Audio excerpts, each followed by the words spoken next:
Muito bom dia, meus queridos alunos do primeiro ano A e primeiro ano B. Eu sou o professor Daniel, professor de arte e literatura de vocês, e hoje nós vamos falar um pouquinho sobre arte na pré-história, recapitulando um pouco o assunto do bimestre passado e agora, especificamente, vamos entrar no assunto arte no Egito Antigo.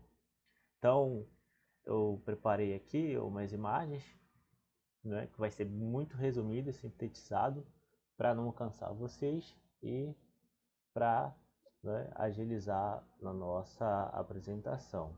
Então vamos lá, a arte na pré-história, professor Daniel Failache. E a pergunta que fica, né, a grande pergunta, por que os homens faziam arte? Por que criavam imagens? Né? Então essa é a grande pergunta que se fez e se faz até hoje. É por que os homens fazem arte e por que criam imagens.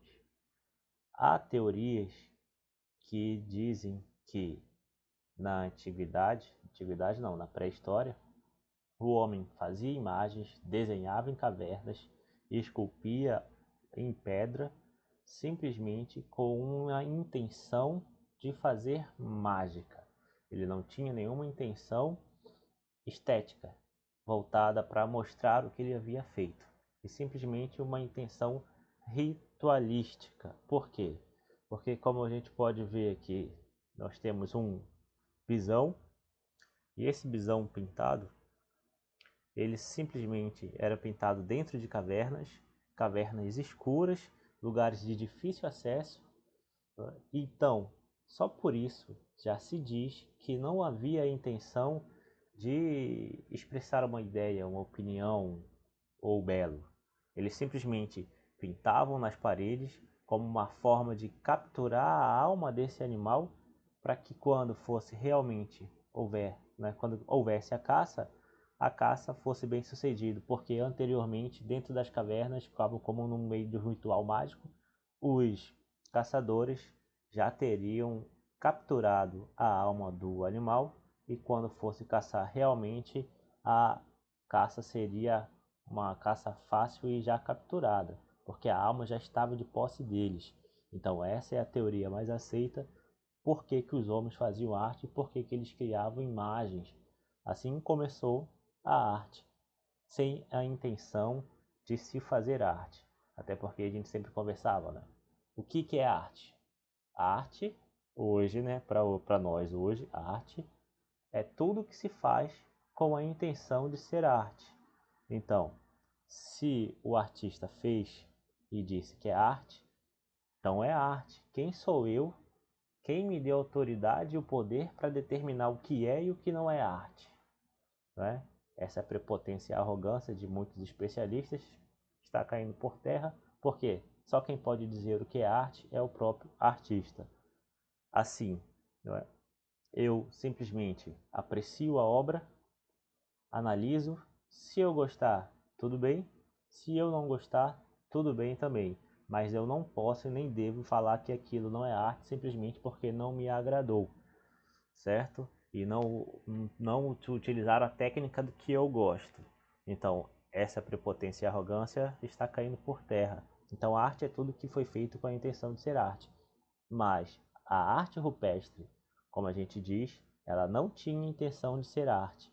No entanto, ela é vista tanto pelo ponto de vista artístico, do desenho trabalhado, usado uma técnica bem feita, quanto do ponto de vista arqueológico. São artefatos históricos que ficaram lá registrados para que nós pudéssemos hoje identificar e saber como é que eles viviam naquela época. Além disso, a gente pode ver também aqui do lado uma estatueta, né? Essa aí é a Vênus de Willendorf. Ela tem 11 centímetros e tem aproximadamente 22 mil anos. Né? Então, mais uma imagem esculpida, feita pelo homem pré-histórico, que tinha como uma espécie também de ritual mágico, quase que religioso, de veneração da fertilidade e da abundância, como a gente pode notar, seios fartos, quadril largo, né? Aí você percebe as nádegas avantajadas, ou seja, significa que é uma mulher que tem muito alimento, tem fartura de alimento e tem todas as condições anatômicas propícias a bem procriar. Então, levando em consideração que eles não passavam de 30 anos, muitos deles, a maioria na verdade, então era fundamental, né, você procurar mulheres que tivessem as ancas largas, o quadril largo, que pudesse ter um parto mais tranquilo. Então, mais um fato, né, que demonstra que a arte rupestre, a arte da pré-história, não tinha intenção de ser arte, mas sim como uma espécie de mágica. Aqui a gente consegue ver em detalhe melhor o bisão da caverna de Altamira, que é conhecida também como Capela Sistina da Arte Rupestre, tendo em vista a enormidade de imagens e pinturas que lá existem. Aí como é que eles pintavam? Eles pintavam com penas, com ossos, madeira, com o próprio dedo e com caniços. São ossos em forma de cano que eles colocavam a tinta dentro do cano e simplesmente sopravam. E aquela tinta saía de dentro do caniço, do dentro do osso e fixava na parede, não é? Tá, então agora a gente está vendo uma imagem dos felinos de Chauvet. Simplesmente se falava o quê? Que o homem das cavernas, o homem pré-histórico, ele pintava com o objetivo mágico de ter a alma, o espírito do animal para facilitar a caça quando fosse realmente caçar.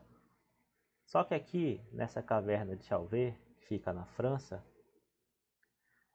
você percebe que não tem nenhum animal que eles costumavam caçar. São felinos aqui, leopardos.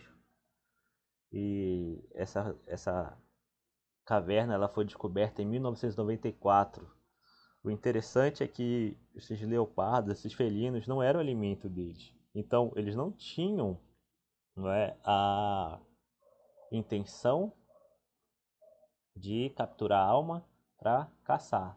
Talvez, hipóteses levantadas, que eles pintavam animais cujas as características eles queriam para si, já que eles eram caçadores, exímio caçador, como é o leopardo. Então, eles, da mesma forma, capturavam a alma, o espírito, as características positivas do leopardo, dos felinos, para que eles, quando fossem caçar também, eles pudessem ter êxito na sua caçada. Aqui a gente vê a, a caverna de Lascaux, na França também, muitos bisões, né? Aqui mais uma imagem da caverna de Chauvet, que fica na França também. Muitos animais, parece que foi feito com carvão, né? E aqui a grande novidade. Aqui é a caverna de Tassili, na Argélia.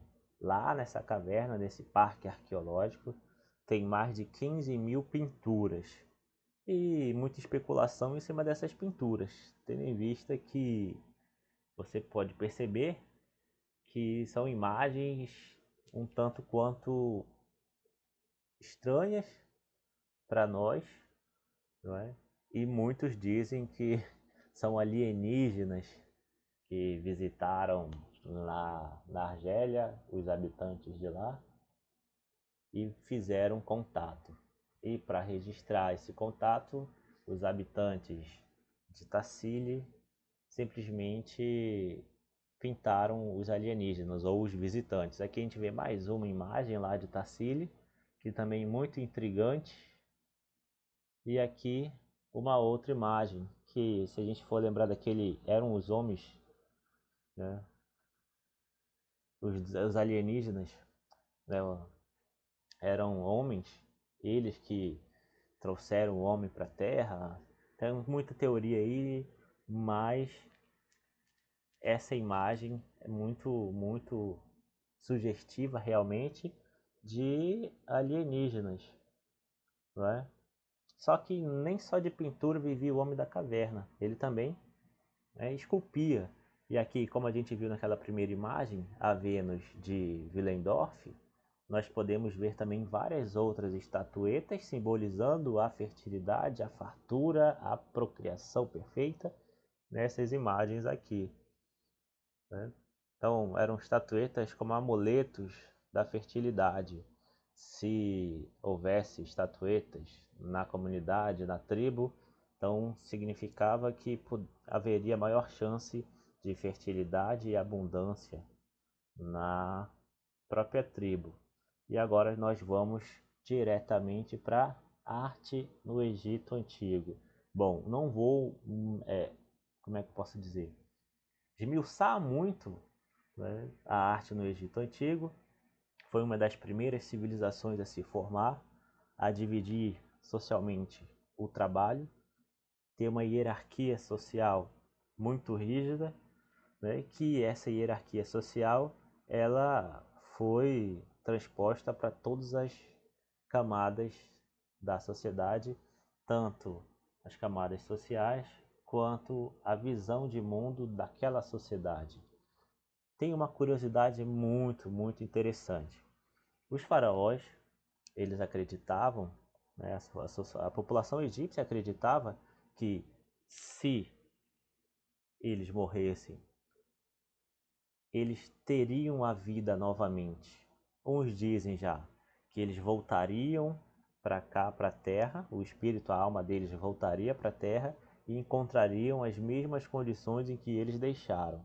Ou seja, se o faraó morreu faraó, quando ele voltasse para a vida na terra, ele voltaria faraó, porque lá estaria tudo intacto, inclusive o próprio corpo, que era mumificado para durar milênios. E como dura até hoje, vários e vários. E mais uma característica aqui. O faraó, como ele temeria e queria voltar faraó também, né, na reencarnação, na outra vida, ele precisaria de quem? Dos escravos. Então, boa parte dos faraós matavam os faraós não, os faraós quando morriam deixavam ordens para seus criados matarem os escravos mais próximos e mais fiéis do faraó para que fossem enterrados junto com ele e assim pudesse voltar, né, a servi-lo quando eles se voltassem à vida. Quem não tinha as condições de, né, de matar seus escravos, como eram os altos burocratas do Estado egípcio, eles simplesmente desenhavam nas paredes das tumbas, das catacumbas, escravos fazendo atividades laborais, trabalhando, né, como a representação do escravo real. Ou seja, ele não podia matar os seus escravos, então ele fazia o quê? Uma representação, mandava pintar representações de escravos trabalhando, para que quando voltassem a viver, esses escravos estariam lá apostos. Ou seja, você troca o corpo por uma imagem que simboliza o escravo que voltará a viver e voltará a te servir, e nisso eles acreditavam. Portanto, toda a arte egípcia era voltada para a religião e para as crenças deles. E quem era o artista no Egito Antigo? Simplesmente, no Egito Antigo, o artista era um artesão sem status de artista, ou seja, ele era um trabalhador manual qualquer, menos, claro, o mestre artesão. Esse era considerado e chamavam inclusive, né, por um nome de que quem é o artista do Egito Antigo é simplesmente aquele que mantém vivo, ou seja, mantém a memória viva. E os outros? Os outros eram considerados aprendizes, artesãos, que simplesmente seguiam as regras rígidas da época, as regras estéticas, religiosas, né, da época, e não podia sair dessas regras. Ou seja, quanto mais ele se aperfeiçoasse nessas regras, repetindo e repetindo a mesma obra, mais ele se tornaria próximo a ser um mestre, né? E eles obedeciam regras de frontalidade, o tórax, o tronco. Ele ficava de frente, as pernas de lado, o rosto de perfil e o olho de frente. Então, regras que os artistas deveriam seguir fielmente, senão eles não tinham logro e êxito na sua profissão. Uma outra regra que existia, que repercutia, que mostrava a hierarquia da época, era justamente o quê? As imagens maiores representavam as pessoas de maior grau hierárquico na sociedade egípcia da época. Ou seja, quanto maior fosse uma imagem, mais importância essa imagem teria na vida real. E você pode perceber que aqui nessa imagem, né, você tem mulheres, as mulheres nessa época, elas eram retratadas, mesmo sendo esposas dos homens, elas eram retratadas de forma inferior, que elas eram consideradas também inferior, né, ao homem, e eram pintadas menor. E os escravos eram pintados, eram menores ainda, como a gente pode ver nessa imagem aqui novamente. Ó. Tá aqui o burocrata e aqui os escravos, ó, todos pequenos, certo? E, claro, nem só de pintura, também de arquitetura viviam os egípcios. Eles também faziam o quê? Esculturas. Aqueles que tinham mais dinheiro, condições, eles não pintavam nas paredes das catacumbas, eles simplesmente esculpiam em pedra as paredes de imagens que eles acreditavam ser importantes para o retorno da vida. E, mais uma vez, eles seguiam a regra fixa de esculpir sentados ou em pé de forma frontal e simplesmente, né, como se fosse sem movimento. Não podia apresentar características de movimento na escultura egípcia. E essa regra mudou, né, com Tutankhamon. Essa aqui se chama Nefertiti, é a Mona Lisa egípcia, que era esposa de Tutankhamon. E simplesmente a partir daqui a arte egípcia começa a perder aquela rigidez toda e começam a desenhar, a pintar, a esculpir tanto os homens quanto as mulheres do mesmo tamanho, não é? E por fim a gente vê aqui uma imagem muito, muito interessante mesmo da arte egípcia, que é uma bailarina, né? Para diversão dos faraós e altos burocratas da época, contratavam mulheres para dançar e enfeitiçá-los. E foi isso, companheiros, já temos 18 minutos de transmissão aqui. Espero que tenha, né, sido legal. Resumido demais, claro, né? Não é como se fosse uma aula presencial, mas acredito que já é alguma coisa. Até porque essa aula remota aqui é para quebrar um galho, vamos dizer assim. Não é para simplesmente substituir a aula presencial, né? Porque no ensino básico, como nós sabemos, fundamental a presença dos alunos com os alunos e dos alunos com o professor. E com os professores, no caso, que são vários, né? Então, por isso, até a próxima. Vou parar a gravação e tchau.